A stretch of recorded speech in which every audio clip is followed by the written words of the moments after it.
ನಮಸ್ಕಾರ ವೀಕ್ಷಕರೇ, RJ32 ಕನ್ನಡದ ಉತ್ತರ ಕರ್ನಾಟಕ ಎಕ್ಸ್ಪ್ರೆಸ್ ನ್ಯೂಸ್ಗೆ ಸ್ವಾಗತ. ನಾನು ರಾಘವೇಂದ್ರ. ಇವತ್ತಿನ ಪ್ರಮುಖ ಸುದ್ದಿಗಳಿಗೆ ಹೋಗೋಣ. ಕಲಬುರಗಿ ನಗರದಲ್ಲಿ ಇದೇ ನವೆಂಬರ್ 26ರಂದು ಬೃಹತ್ ಪ್ರತಿಭಟನೆಯನ್ನು ಕಬ್ಬು ಬೆಳೆಗಾರರು ಹಾಗೂ ಅನೇಕ ರೈತ ಮುಖಂಡರಿಂದ ಆಯೋಜನೆ ಮಾಡಲಾಗಿದ್ದು, ರೈತರ ಬೆಳೆ ಕೈಗೆ ಬಂದ ತುತ್ತು ಬಾಯಿಗೆ ಬರದಂತಾಗಿದೆ. ಜಿಲ್ಲಾ ಉಸ್ತುವಾರಿ ಮಂತ್ರಿಗಳು ಹಾಗೂ ಕೃಷಿ ಸಚಿವರು ಆತ್ಮಹತ್ಯೆ ಮಾಡಿಕೊಂಡಂಥ ರೈತರ ಮನೆಗಳಿಗೆ ಸೌಜನ್ಯಕ್ಕೂ ಕೂಡ ಭೇಟಿ ನೀಡಿಲ್ಲ ಅಂತ, ಅಲ್ಲದೆ ರೈತರಿಗೆ ತೊಂದರೆ ಕೊಡ್ತಾ ಇದೆ ಸರ್ಕಾರ ಅಂತ ಆಕ್ರೋಶವನ್ನು ಮುಖಂಡರಾದ ಶರಣಬಸಪ್ಪ ಮಮ್ಮಶೆಟ್ಟಿ ಅವರು ಆಕ್ರೋಶ ವ್ಯಕ್ತಪಡಿಸಿ ಇದೇ ನವೆಂಬರ್ 26ರಂದು ದೇಶಾದ್ಯಂತ ಬೃಹತ್ ಪ್ರತಿಭಟನೆಯನ್ನು ಹಮ್ಮಿಕೊಳ್ಳಲಾಗಿದೆ ಅಂತ ತಿಳಿಸಿದ್ದಾರೆ. ಕಲಬುರಗಿಯಲ್ಲಿ ಮಾಧ್ಯಮದವರ ಜೊತೆ ಮಾತನಾಡಿದ ಅವರು ರಾಜ್ಯ ಸರ್ಕಾರ ಹಾಗೂ ಕೇಂದ್ರ ಸರ್ಕಾರದ ವಿರುದ್ಧ ಆಕ್ರೋಶ ಹಾಕಿದ್ರು. ಈ ಸಂದರ್ಭದಲ್ಲಿ ರೈತರಿಗೆ ರಾತ್ರಿ ವೇಳೆ 3 ಫೇಸ್ ವಿದ್ಯುತ್ ನೀಡುತ್ತಿದ್ದು ಚಳಿಯಲ್ಲಿ ರೈತರು ಪಡುವಂತಾಗಿದೆ. ಈ ಹಿನ್ನೆಲೆಯಲ್ಲಿ ರೈತರ ಸಮಸ್ಯೆಗಳನ್ನು ಮುಂದಿಟ್ಟುಕೊಂಡು ದೇಶಾದ್ಯಂತ ನವೆಂಬರ್ 26ರಂದು ಪ್ರತಿಭಟನೆ ಮಾಡುತ್ತಿದ್ದು, ಕಲಬುರಗಿಯಲ್ಲಿಯೂ ಕೂಡ SVP ವೃತ್ತದಿಂದ ಜಿಲ್ಲಾಧಿಕಾರಿಗಳ ಕಚೇರಿಯವರೆಗೆ ಪ್ರತಿಭಟನೆ ಮಾಡಲಾಗುವುದು ಅಂತ ತಿಳಿಸಿದರು. ನೆಲಕಚ್ಚಿ ಹೋಗ್ತಾ ಇದೆ. ಸಾಲದ ಬಾಧೆ ತಾಳದೆ ರೈತರ ಸರಣಿ ಆತ್ಮಹತ್ಯೆಗಳನ್ನ ಪ್ರಕರಣಗಳನ್ನ ದಿನೇ ದಿನೇ ಹೆಚ್ಚಾಗ್ತಾ ಇದೆ.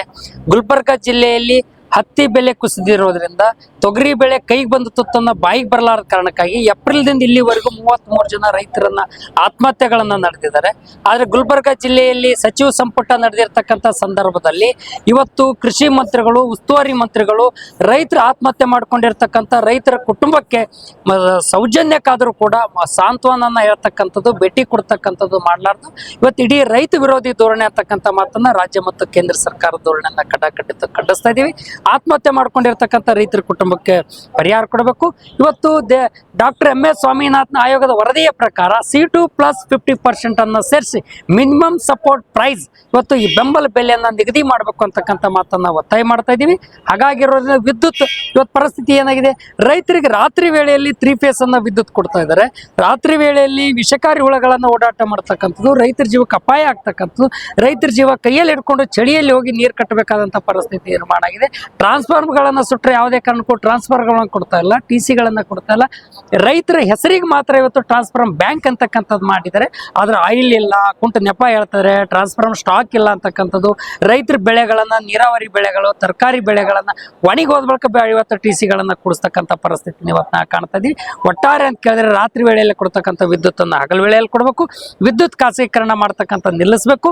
ನೀರಾವರಿ ಪಂಪ್ ಸೆಟ್ಗಳಿಗೆ ಇವತ್ತು ಆಧಾರ್ ಜೋಡಣೆ ಮಾಡ್ತಕ್ಕಂಥದ್ದು, ಮೀಟರ್ ಕೊಡಿಸ್ತಕ್ಕಂಥದ್ದು ನಿಲ್ಲಿಸಬೇಕು ಅಂತಕ್ಕಂಥ ಮಾತನ್ನ, ಇಲ್ಲಾಂದ್ರೆ ನೀರಾವರಿ ಪಂಪ್ ಸೆಟ್ ರೈತರ ಬದುಕು ಬೀದಿಪಾಲಾಗ್ತಕ್ಕಂಥ ಪರಿಸ್ಥಿತಿ ನಿರ್ಮಾಣ ಆಗ್ತಕ್ಕಂಥ ಮಾತನ್ನ, ಖಾಸಗೀಕರಣ, ಕಾರ್ಮಿಕ ವಿರೋಧಿ ಧೋರಣೆಯನ್ನ ಕೈ ಬಿಡಬೇಕು ಅಂತಕ್ಕಂಥ ಮಾತನ್ನ ಒತ್ತಾಯಿಸಿ ಇವತ್ತು ನವೆಂಬರ್ 26ರಂದು ವಿದ್ಯುತ್ತಿನ ಖಾಸಗೀಕರಣ ಏನ್ ಮಾಡ್ತಾ ಇದ್ದಾರೆ. ಅಂಬಾನಿ, ಅದಾನಿ ಅಂತ ಕಾರ್ಪೊರೇಟ್ ಮನೆತನಗಳಿಗೆ ಇವತ್ತು ವಿದ್ಯುತ್ತನ್ನ ಕೊಡ್ತಾ ಇದ್ದಾರೆ. ಸ್ನೇಹಿತರೆ, ಕರ್ನಾಟಕದ ವಿದ್ಯುತ್ ಕೂಡ ಇವತ್ತು ಅಂಬಾನಿ ಕೊಡುವಂತ ಎಲ್ಲಾ ಹುನ್ನಾರಗಳು ನಡೆಸಿದ್ದಾರೆ. ಸೊ ಈ ವಿದ್ಯುತ್ ಖಾಸಗೀಕರಣ ಆದ್ರೆ ರೈತರು, ಜನಸಾಮಾನ್ಯರಿಗೂ ಕೂಡ ತೊಂದರೆ ಆಗತ್ತೆ. ಈಗೇನು ಸ್ಮಾರ್ಟ್ ಮೀಟರ್ ಅಂತ ಅಳವಡಿಸ್ತಾ ಇದ್ದಾರೆ, ಆ ಸ್ಮಾರ್ಟ್ ಮೀಟರು ಇವತ್ತು ಕನಿಷ್ಠ ಅನ್ನಂದ್ರೂ ಕೂಡ ಸಾವಿರಾರು ರೂಪಾಯಿ ಬಿಲ್ ಬರುವಂತ ಒಂದು ಮೀಟರ್ನ ಅಳವಡಿಸ್ತಾ ಇದ್ದಾರೆ. ಅದರಲ್ಲೂ ರೈತರಿಗೆ ಪಂಪ್ ಸೆಟ್ಗಳ ಸಹಿತ ಅಳವಡಿಸ್ತಾ ಇದ್ದಾರೆ. ಸೊ ಇದನ್ನೆಲ್ಲ ವಿರೋಧಿಸ್ಬಿಟ್ಟು ನಾವು ಇವತ್ತು 26ನೇ ತಾರೀಕು ಹೋರಾಟನ ಮಾಡ್ತಾ ಇದ್ವಿ. ಅದಲ್ದೇನೆ ಇವತ್ತು ಕಾರ್ಮಿಕರ ಸಮಸ್ಯೆಗಳೇನು ನೋಡ್ತಾ ಇದ್ವಿ, ಅವರಿಗೆ ಇವತ್ತು ಎಷ್ಟೋ ಕಡೆ ಗುತ್ತಿಗೆ ಪದ್ಧತಿಗಳನ್ನ ತಗೊಂಡು ಬಂದಿದ್ದಾರೆ. ಇದು ರದ್ದುಗೊಳಿಸಬೇಕು, ಮತ್ತೆ ಖಾಯಂ ಉದ್ಯೋಗನ ಕೊಡಬೇಕು ಎಲ್ಲ ಕಾರ್ಮಿಕರಿಗೆ ಮತ್ತು ವರ್ಕರ್ಸ್ಗೆ ಅಂತೇಳಿ. ಅದಲ್ದೇನೆ ಇವತ್ತು ದುಡಿಮೆಯ ಅವಧಿಯನ್ನ 8 ತಾಸು ಇರೋದನ್ನ 12 ತಾಸು ಮಾಡಕ್ ಹೊರಟಿದ್ದಾರೆ. ಕಾರ್ಪೊರೇಟ್ ಮನೆತನಗಳ ಮಾತು ಕೇಳಿ ಇವತ್ತು ರಾಜ್ಯ ಸರ್ಕಾರ ಮತ್ತು ಕೇಂದ್ರ ಸರ್ಕಾರ ಇಂಥ ನೀತಿಯನ್ನ ಅನುಸರಿಸಕ್ಕೆ ಹೊರಟಿದ್ದಾರೆ.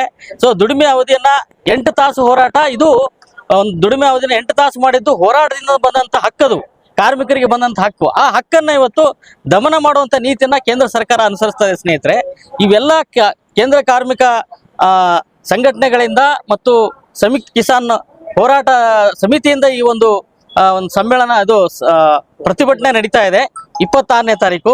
ಸೊ ಹಾಗಾಗಿ ನಾವು ಈ ಮೂಲಕ ಗುಲ್ಬರ್ಗದ ಜನಗಳಲ್ಲಿ, ರೈತ ಕಾರ್ಮಿಕರಲ್ಲಿ ಮನವಿ ಮಾಡ್ಕೊಳ್ಳೋದೇನೆಂದ್ರೆ, ಈ ಒಂದು ಹೋರಾಟದಲ್ಲಿ ಹೆಚ್ಚಿನ ಸಂಖ್ಯೆಯಲ್ಲಿ ಬಂದು ಭಾಗವಹಿಸಿ ಈ ಹೋರಾಟವನ್ನು ಯಶಸ್ವಿಗೊಳಿಸಬೇಕಂತ ಹೇಳಿ ಈ ಮೂಲಕ ನಾವು ಕೇಳ್ಕೊತಾ ಇದ್ದೀವಿ. SM ಶರ್ಮಾ, AIVTC ಜಿಲ್ಲಾ ಕಾರ್ಯದರ್ಶಿ, Kalaburagi. Bureau report, RJ32 Kannada news, Kalaburagi.